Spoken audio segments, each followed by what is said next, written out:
Ladies and gentlemen, we invite Professor Akeel Bilgrami to make us see where truth reaches, or it reaches anywhere at all.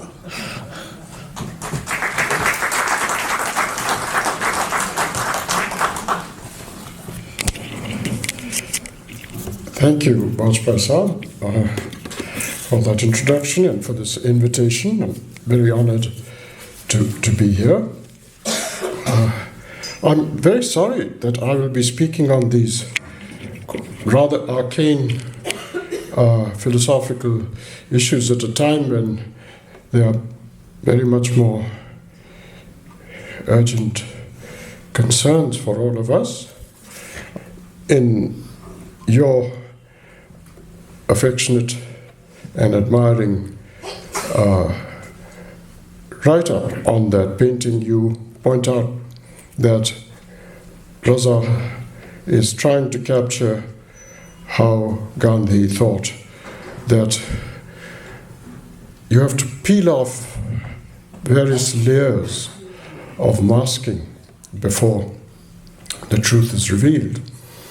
And that's the difficulty of reaching the truth. But my subject is the reach of truth, the wide scope of truth's reach, which I believe has been masked from us by artifices of our own theoretical doctrines. And if you peel off those artifices, it becomes visible how completely natural it is to think of truth as having a wide reach, reaching all the way to the study of society and the study of art and literature. The standard denial or skepticism about truth reaching out that far has to do with long-standing familiar claims about how these regions of thought are normatively or value-laden and therefore out of the reach of inquiry that pursues truth. Now that's the standard view, and it's a view, the standard skepticism, and it's a view taken by doctrines which are opposed to each other in radical ways, but agreed on this one thing, that any inquiry that is into something which is suffused with value can't really be susceptible to having the predicate is true apply to the propositions we make about it. Well, I'm not going to traverse that familiar doctrinal ground. What I'm going to try and do instead is to come to the idea of norms and values through the notion, a notion which is very central to the study of society, so the notion of freedom. And I want to argue that the standard doctrines of the political liberal enlightenment view the notion of freedom as not having very much to do with truth, but rather having to do with choice, of exercising choice to make our decisions about how to live, about what norms and values to adopt. And one of the things that you get to read, you get to see immediately if you read, say, Gandhi's book, Hind Swaraj, is that for Gandhi, you can question this idea that freedom is a matter of exercising your capacity for choice. When you see right from the first few pages of that work, that he's very keen to say, what's driving him in that work, is that you're not free if you rid yourself of a colonial master. You're not free until you have acquired the truth about civil society and norms about society, politics, political economy, and so on. You're not free until then, until you get that right. So for him, the truth about society and politics and political economy is essential to being free. It's not just a matter of exercising choices. You have to exercise the capacity for choices to make the right choices before you're free. So here's just an elementary puzzle. All the standard doctrines of the political enlightenment tell you that you're free because of your capacity to exercise your choices, and if the state and other agencies leave you alone to exercise the choices, that's freedom. And what I want to pursue is a quite different thought, which is until those choices are exercised in the right way, until whatever reason you have for exercising a choice grasps what is true, you aren't yet free. So that's the overall theme that I want to pursue. Now, there are cliches in this whole region of thought. There are cliches. You have the founder of Christianity is attributed the thought in the Gospel of St. John that the truth shall set you free. So this is a truism, a long-standing truism for over 200 years.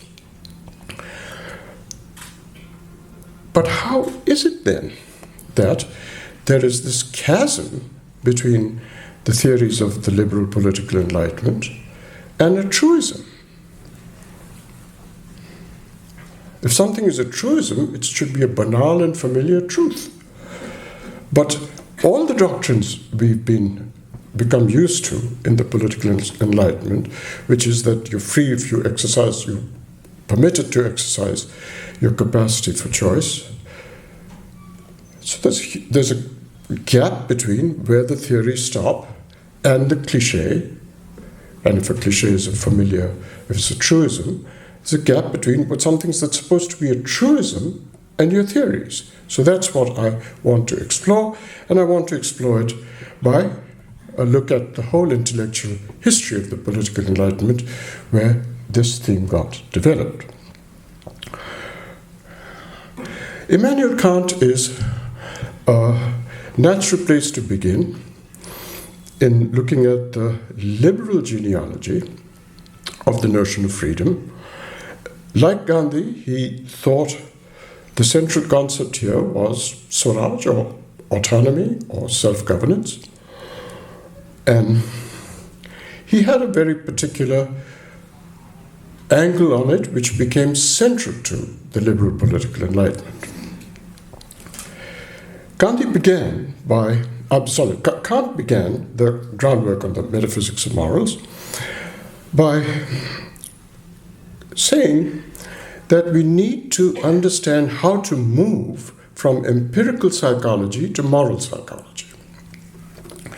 And his idea here was that human beings have natures. Empirically, they're given, natures are given, and they consist of a whole range of dispositions and inclinations. What theorists, philosophers later on began to call desires, wants, and when it got slightly formalized, they came to be called subjective utilities. When desires and wants got to be characterized in degrees of strength, it began to be called subjective utilities, and a whole calculus of desire or inclinations was developed. But that was since Kant. Kant's idea was, we're given all these inclinations, it's part of our nature, part of our psychology, and he says autonomy comes from our capacity to ask a question, which is, should we be acquiescing in the inclinations we have, of any one or other inclination? Should we acquiesce in this inclination? And he said the capacity to ask that question of what's given to you by your psychological nature is the first sign of reason. Because essentially the question is, do I have reason to acquiesce in this want or desire or inclination that I have? And even if I say, yes, I do have reason to do so, even if I do acquiesce, if I ask the question and answer it, thereby acquiescing, then I authorize the inclination.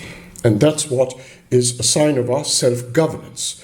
If we authorize our inclinations or reject them, we have asserted our autonomy. We are no longer being ruled by what is given to us in our nature, the rule of the passions and so on.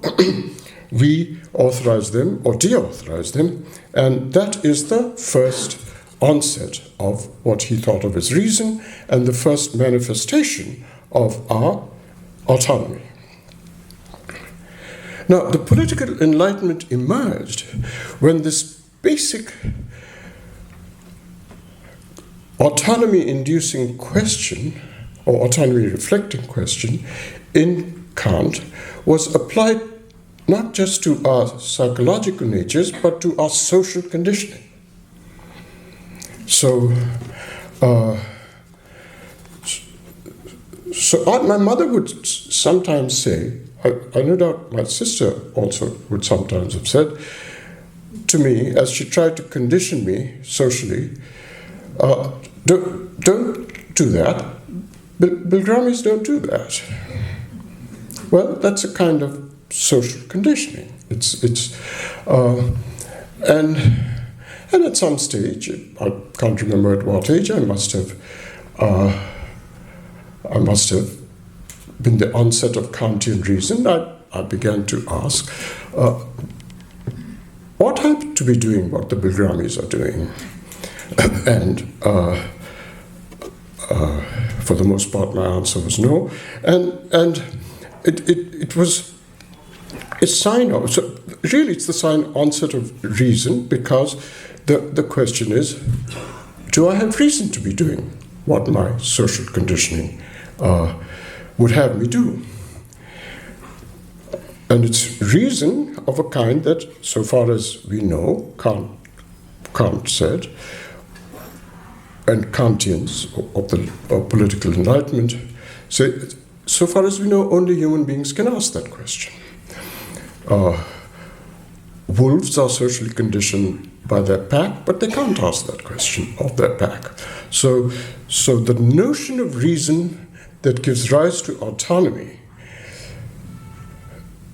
is the idea of the capacity to ask this autonomy-inducing question about not just our inclinations, but our social conditioning. And reason of that kind is what makes us, it's the heart of the political enlightenment's conception of our notion of freedom and autonomy. And if we just acquiesce in our social conditioning without the exercise of that reason, questions of that kind, we are merely heteronomous, to use Kant's word. Okay, now this is not to be confused with a whole range of other ideas. This notion of reason is not the idea of self-interest. What Kant meant by this autonomy reflecting question is not the question, is it in my self-interest to do what the pack is doing? That's a very specific development of the Kantian notion of reason. It came much after Kant and got elevated into a notion of reason, but that's a very thick development. Kant's notion was very thin. His notion was, is it right for me to do what my pack is doing, what my social conditioning is? Not, is it in my self-interest or anything very specific or thick like that. It's a very thin notion of reason. And this notion of reason should not be confused with all the much grander notions of reason which have become the critique of a whole range of criticisms of the political enlightenment, such as most famously Foucault's. There's nothing in this very thin notion of reason that I just mentioned in Kant which has some grand telos in it. There's no grand narrative that it's riding, nor is it self-congratulatory. Human beings may possess this notion of reason, but bees may have far better capacities in all sorts of other ways, social ways. So it's not self-congratulatory, it's not a thick notion of reason, of self-interest, and it's not generating any teleological story either. So that's the heart, that's very simple, elementary heart of the idea of freedom or autonomy of the political enlightenment. And I want to make clear that Kant himself didn't stop there. A number of other political theorists since Kant have stopped there. The most, and you can get a very good, if careless, survey of it in Isaiah Berlin's essay to Concepts of Liberty. Isaiah Berlin himself was very anxious to stop where I've stopped in my exposition of Kant so far, but Kant himself wasn't. And Kant went on to say that, and Kant therefore built a bridge to take you from truth as the exercise of your capacity to choice to the right choices. Kant went on to say that you haven't really, by authorizing the norms you live by, overcome heteronomy. You have to choose, Kant said, you have to choose according to the moral law. So Kant had his own universalist insistence that the truth is necessary for freedom, but it was a very circumscribed universalist account of what that truth would be. And his idea was that it should be a truth which is unconditional and universal in the sense that you cannot legislate as a moral law, as he called it, a moral norm, to put it in lower profile, anything that can't be adopted by everyone. So that was his view of universalizability.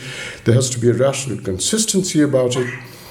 And his idea was, it's a rather deep idea, that if I exercise my agency and autonomy in making choices, then consistency requires, this is part of the universalizability, that I recognize that others have this capacity, and therefore, just by rational consistency, it rules out, for instance, that I can be paternalistic towards you.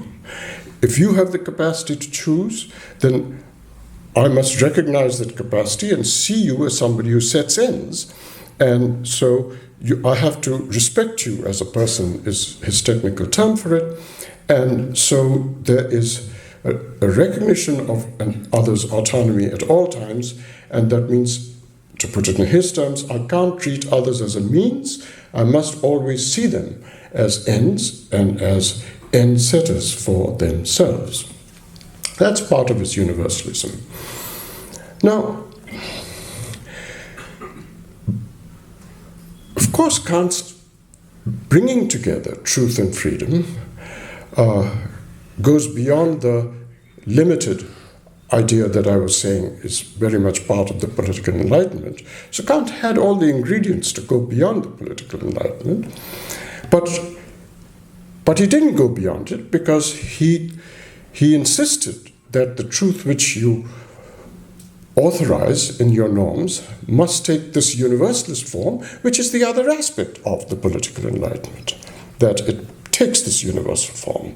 So Kant provided both the choice aspect of autonomy and the truth aspect of autonomy, but only in this universalist, non-contextual, unconditional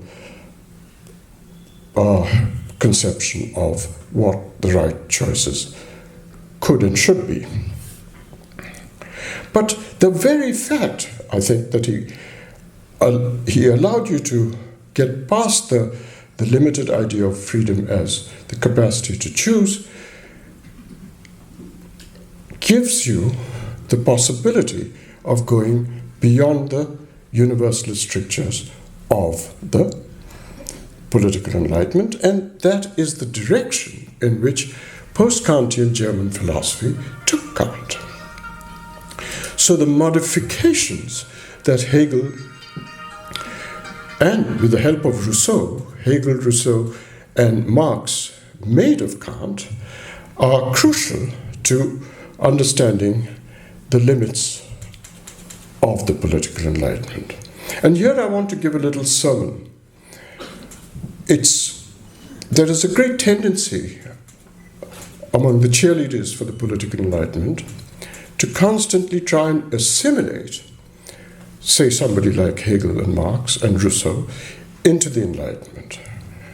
That doesn't work. That's just wrong. They are quite explicitly, in detail, anti-Enlightenment or counter-Enlightenment figures. That's precisely why somebody like Isaiah Berlin was made very anxious by them. Isaiah Berlin was a very interesting figure. He was fascinated by all of this romantic development of the notion of autonomy. He was fascinated by it to equal proportion that he was made anxious by it. And I think it's absolutely clear that he was honest in saying this is the counter-Enlightenment which was started by Hegel and Rousseau. And I think that is the right way to think about it. You can't just assimilate everything into the Enlightenment and bloat it up so that it means nothing in the end, which is what a lot of thinkers have done. Okay, so what was this term that post-Kantian German philosophy took? I think it's very important to understand that it's a modification of Kant, not an overthrow of Kant, even though it's such a radical modification that it doesn't deserve to be thought of as liberal at all. And the first modification, which is due to Hegel, is that Hegel said, you have to, if in Hegel's, I think, chief pivotal turn of Kant was to say, when you ask the question that Kant asks you to pose, should I be acquiescing? Should I accept the norms of my social conditioning? Hegel says, you have to ask a further question, which is, when I ask that Kantian question, what conceptual resources, what values, norms, beliefs, etc. do I have that I can appeal to in order to answer that Kantian question? And Hegel said, you have no resources except the resources given to you by your social conditioning. You can't go off to Mars. There's no Archimedean or transcendent place you go off to. You can only appeal to things that are already given to you in your social conditioning. So for Hegel, you stand in one place in your social conditioning and get a distance and ask of another place, should I be doing whatever that other place's conditioning requires you to do? So it's never, you never escape the social conditioning in that sense. That's one major modification of Kant that was first introduced by Hegel. And I'm putting it my way. The way Hegel put it was, history, we are Geist, or we are in history, and history introduces internal contradictions in Geist, in consciousness.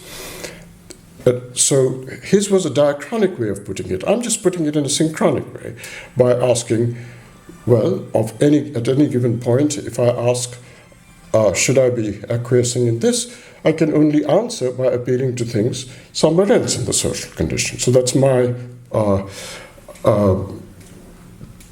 synchronic version of Hegel's point. But in order to tell you of the first pivotal turn, I think it's better to do it that way. I'll bring in Hegel's the more historicist position in my lecture tomorrow.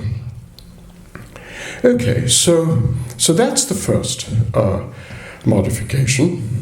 And now, it might be that Kant, my own understanding of Hegel's view here is that this generates a skepticism about Kant's universalism.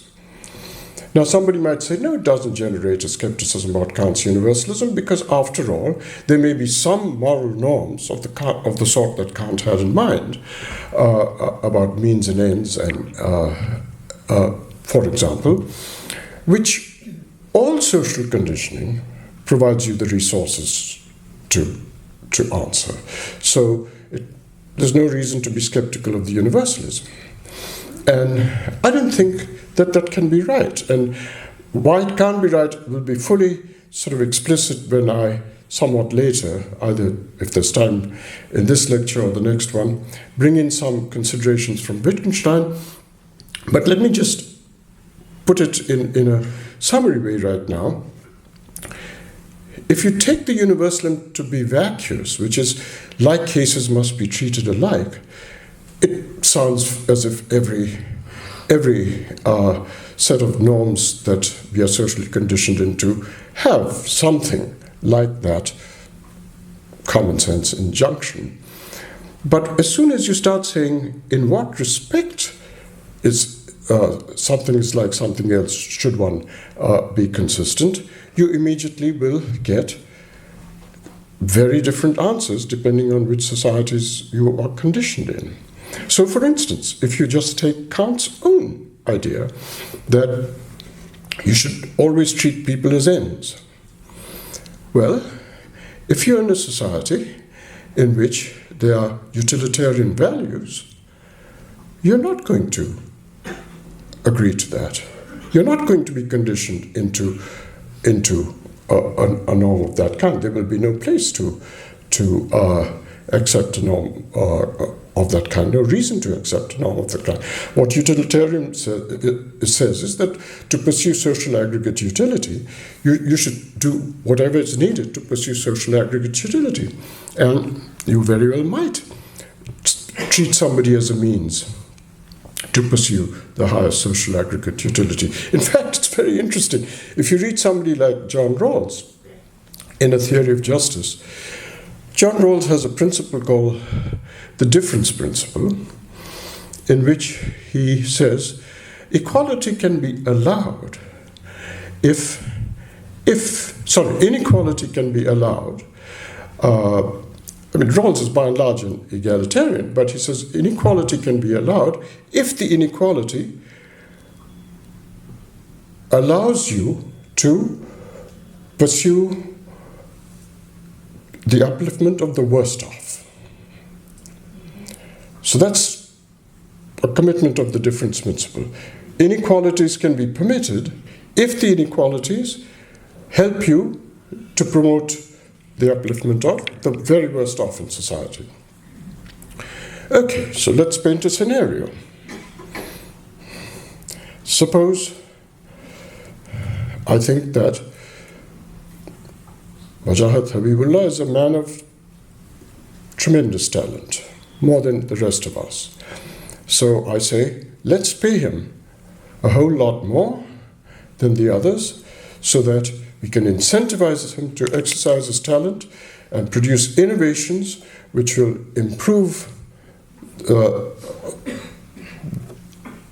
political economy, the social institutions, and so on, and thereby improve the conditions of the worst off in society. Well, that's treating Wajahat Habibullah as a means.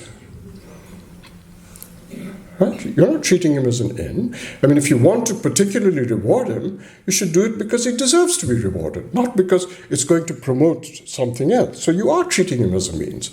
And so even in the pursuit of a Kantian project like a theory of justice, Rawls slips into something which is everywhere prevalent, that you can use people as a means if it has good ends. And so it's not at all obvious that all societies have the conceptual resources and the normative commitments to yield Kant's moral universalism. And so I think Hegel's turn is basically an anti-universalist turn when he raises that question about the social site or source for where you get the resources to answer the Kantian question. There's a second very important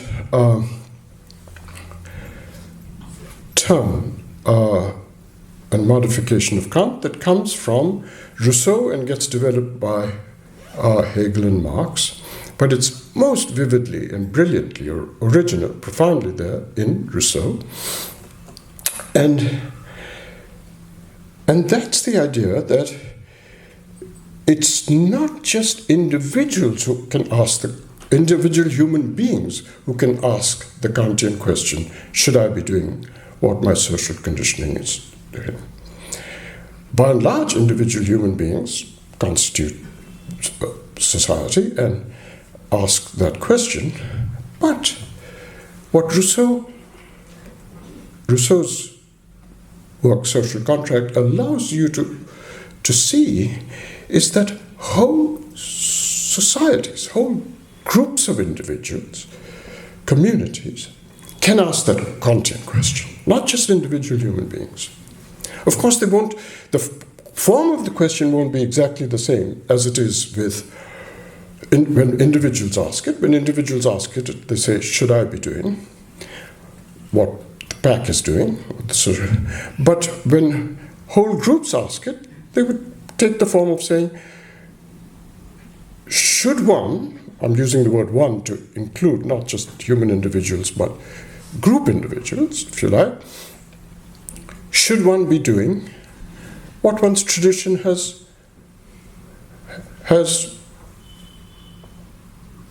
always done? Right? A whole group can ask, should one be following the traditions one has always followed? So there's no reason to have a methodological individualism of human individuals alone asking the Kantian question. Group individuals can ask that question, and that was the idea of Rousseau's general will. It was the idea of a group. So it was a singular generality, a group functioning as an individual. Right? That was the idea of a general. So if a group can deliberate and function as an individual, then it's not just you and I as human organisms who have the privilege of asking that question. Groups can ask that question, and that was the idea of a general will. And once you admit to that, you have a whole range of possibilities that, of course, Hegel makes much of, with the very notion of Geist being a consciousness of a much larger form, and you find it in Kant's everywhere. In Marx, when he begins to ask about whole groups raising issues about the tendencies of formation, for instance, like capital. Okay, so that's another modification. Who gets to ask the Kantian question doesn't have to be a human organism, individual human organism. It could be a social group who asks it. And by the way, this point was made by Condorcet to show that the nature of voting is irrational, which was then given a beautiful formal theorem to show that voting is irrational by Kenneth Arrow, and that is all in the direction of showing that voting, which is done by individuals to make a decision, need not be the only way. In fact, it's often irrational, as Arrow demonstrated, and the only rational way sometimes may be to do it as a group, which is the notion of consensus. This is really the whole underlying debate about voting versus consensus as a form of decision-making. Okay. Now, I've given you this spotted intellectual history to tell you the modification of the political Enlightenment's central question in the post-Enlightenment German philosophical tradition. And I want to just make a couple of points here which I think are really what is of great interest in this direction that was taken.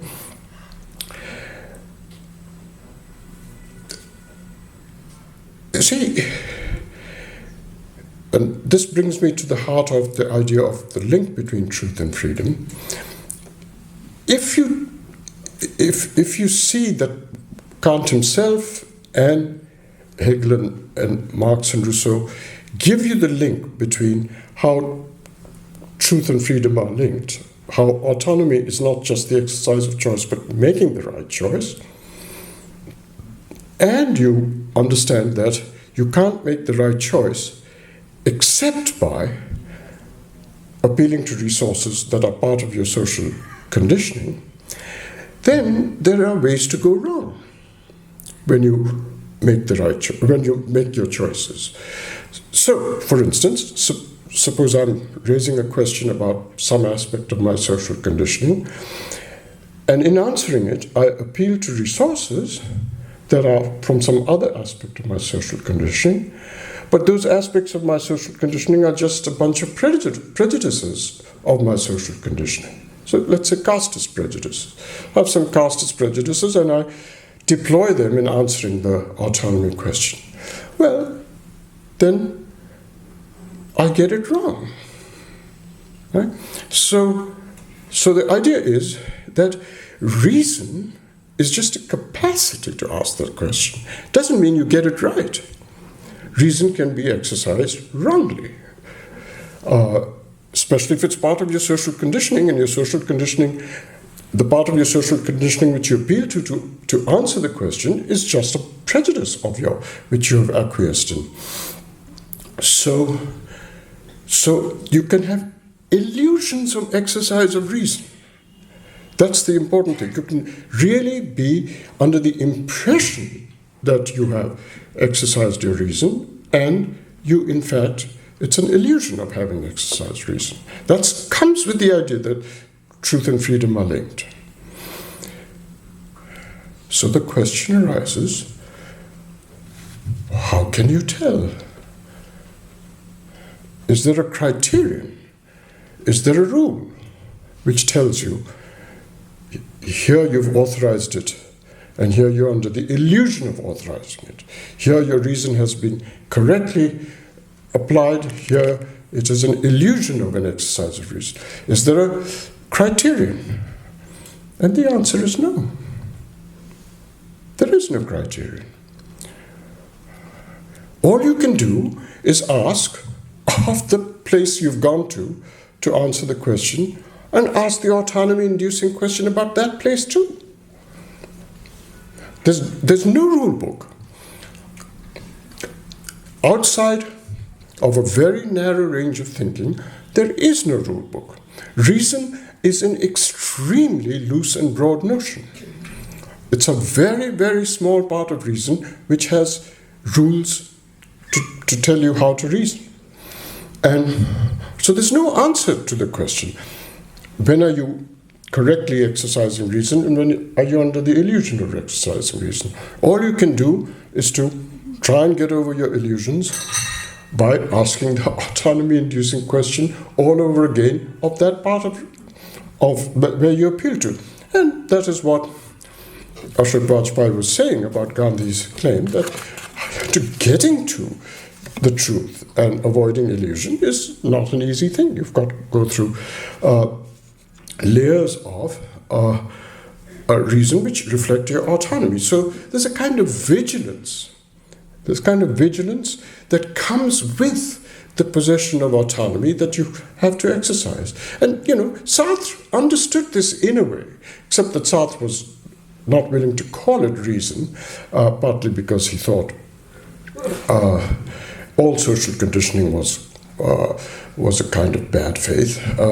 But the fact is, Sartre did understand that there isn't any getting away from the exercise of autonomy, and I think it's very important, therefore, to understand that what Hegel and Marx bring in, for all their insightful enrichment of Kant, is not an abandoning of Kant. It's not an abandoning of the idea of the vigilance that reflective reason requires.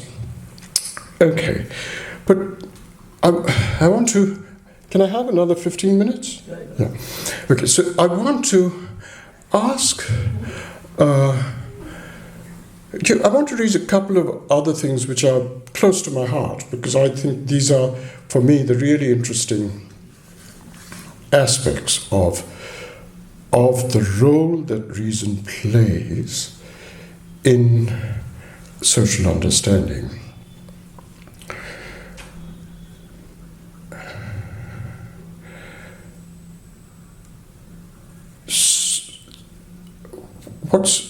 What I want to first point to is there's a deep asymmetry between the cases when reason gets it wrong, the capacity for reason gets it wrong, and when it gets it right. It's a very deep and interesting asymmetry. The asymmetry is that when it gets it wrong, when the reason you appeal to make a authorization of a norm is, say, an expression of a prejudice, so it's an illusion of exercising reason. When you get it wrong, you need to explain it. Why did this person merely express a prejudice? Why did this person authorize something which is merely an expression of a prejudice? Why did he not see the truth? See, so the injunction is always explain error. There should be no unexplained error. You should always so we begin to be very interested in why people go wrong in the exercise of this reason in making these choices. Why did they go wrong? What are the prejudices of society they succumb to, etc.? But the asymmetry is, when they get it right, no such explanation is called for. Now, I find that an extremely fascinating thing about the human and social mind, social consciousness. It's a very fascinating thing. You don't need to explain the cases of truth. The truth is just transparently gets you to social reality, and there's nothing to explain. It's only when you get it wrong that you then ask, why did the person get it wrong? Now, of course, you can take an interest in how people get it right and why they got it right and so on, but that's sort of ancillary further interest you might have, but it's not called for in the way that error is called for. I think this is an extremely interesting, for a philosopher, it's extremely interesting. You see, because there's something to be done in our cognitive practice if there's an error. But if you got it right, there's nothing to be done. So there isn't any importance in our cognitive practice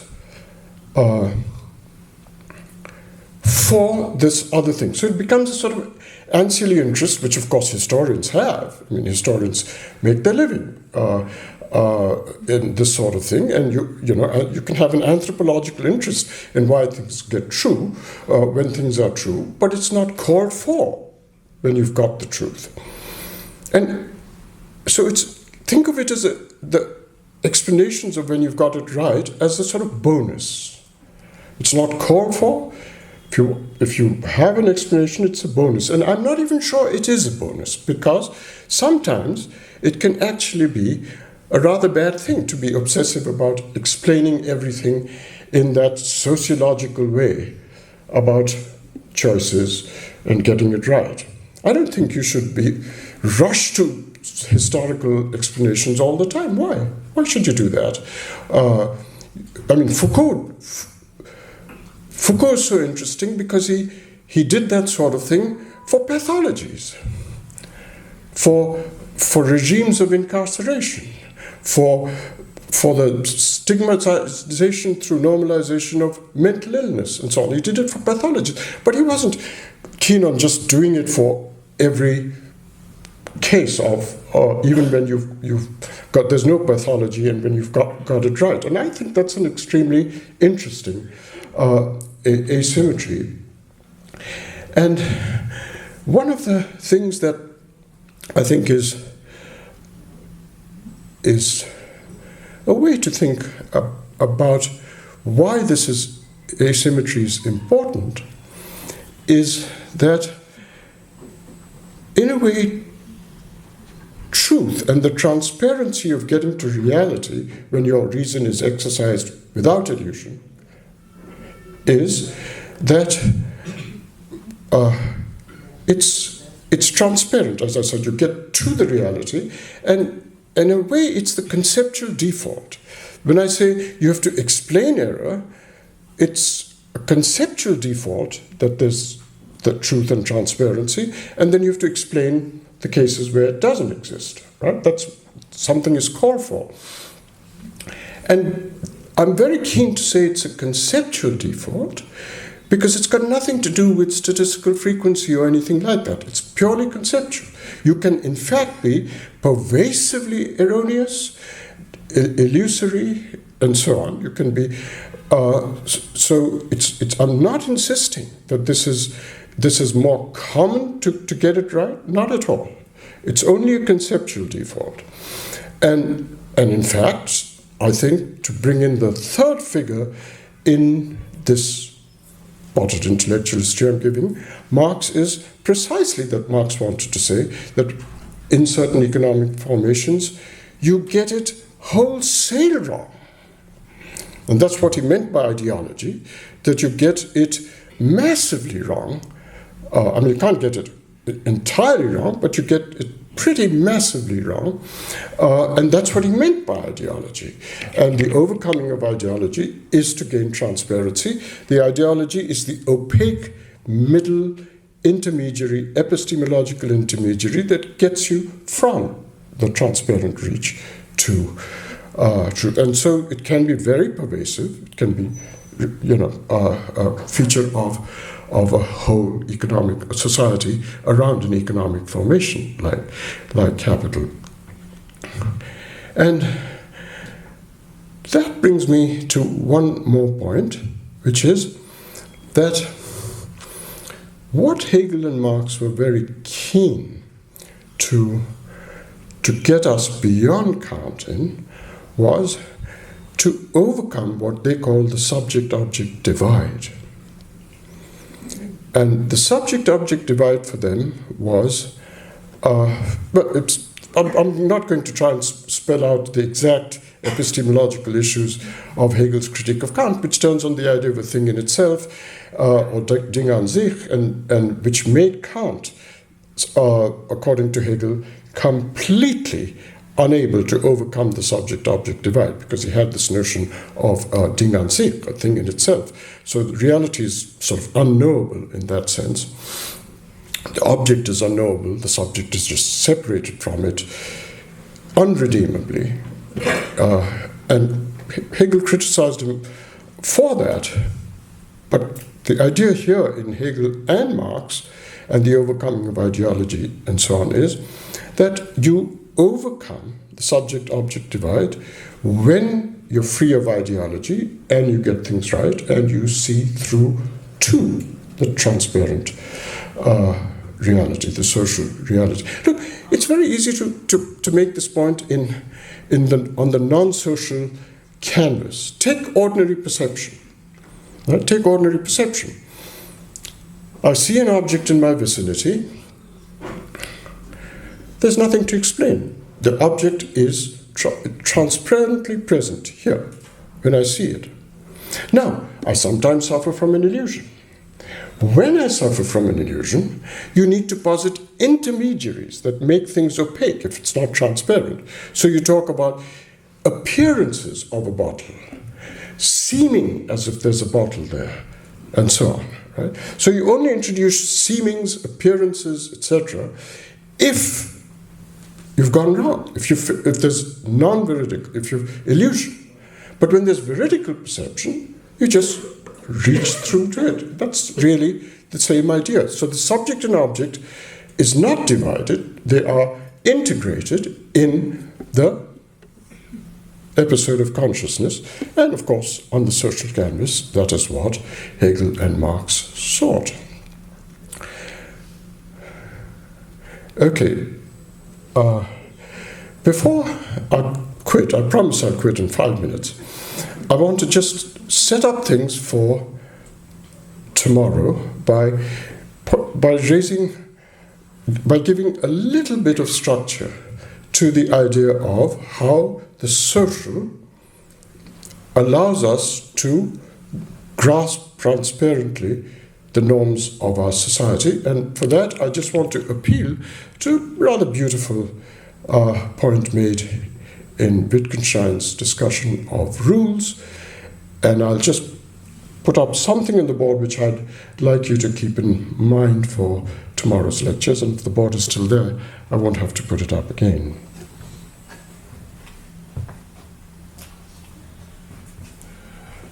So Wittgenstein asks the question, and it's really a very wonderful example because it generates, I think, the right way to think of the relationship between the social and the individual, which I'll speak about tomorrow. So Wittgenstein asks, what is the nature of our grasping or perceiving rules and norms? And though his eventual interest is in the rules of language or meaning, he starts with an example of a traffic sign, a signpost, which is a traffic sign, which we see.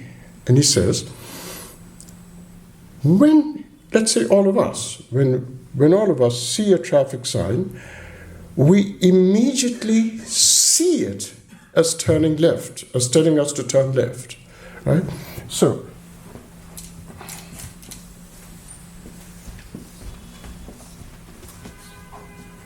you're walking and you see the sign, or driving, and he says, how come all of us here, let's say, as soon as we see this, we see it as telling us to turn left? He says, we don't stop and scratch our heads. I'm talking about us here. We don't stop and scratch our heads and say, how shall I interpret the sign? We don't do that. We just turn left. And he says, how come? How come we are not puzzled? How come we just see meaning? What is this rich phenomenology that you see meaning in the sign? You don't see a wooden board. You don't see a wooden board with some mark on it, right? Some paint on it. You don't see that. You just see turn left. You see meaning. It's a direct, rich, phenomenological perception of meaning. So how come? How is this possible? And he says it's only possible, and it introduces the notion of forms of life, because in the background, in our social backgrounds, not in the foreground, in the social backgrounds, we've been brought up in a culture of martial weaponry, of seeing illustrations of arrows being shot which move in a certain direction. And, so many of us, we've read books, seen pictures, we've read comic books, Western comic books of the middle class and so on, families. So there's a whole rich social background of forms of life which has nothing to do with signs and rules or anything. It's just part of our culture. It's part of our practices, he says. It's just part of our social history, our social memory, and so on and so forth. And all that background here gives us the rich phenomenology of perceiving meaning, seeing it as turn left.